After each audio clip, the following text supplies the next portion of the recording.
हो.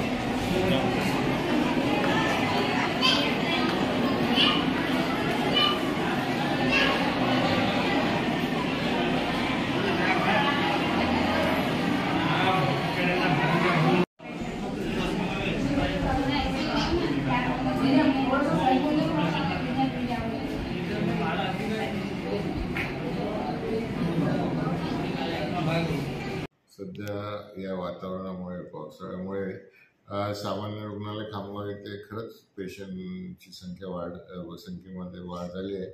त्यात मुख्य करून व्हायरल फिवर किंवा मलेरिया, काही प्रमाणात डेंग्यू आणि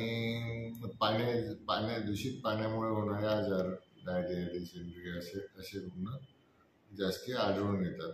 तर नागरिकांनी काळजी घेण्यात डेंग्यूसाठी एक दिवस कोरडा दिवस पाळावा, पाणी जमू न देणे अशी काळजी घ्यायची आणि पाण्याच्या माध्यमातून जो आजार होतात, डायरिया, डिसेंट्री किंवा इतर आजार, त्याच्यासाठी उकळलेलं पाणी किंवा आरो फिल्टरचं पाणी प्यायचं अशी काळजी घ्यायची. काही थोडंसं पण काही त्रास झाला तर दवाखान्यात डॉक्टरांना दाखवायचं. आमच्या इथे सगळं औषध पुरवठा वगैरे सध्या उपलब्ध आहे. सध्या दिवसभरात किती रुग्ण आपल्या इथं उपचार घेतात?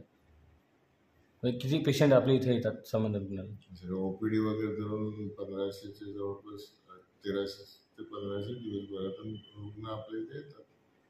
ओपीडी सगळं धरून.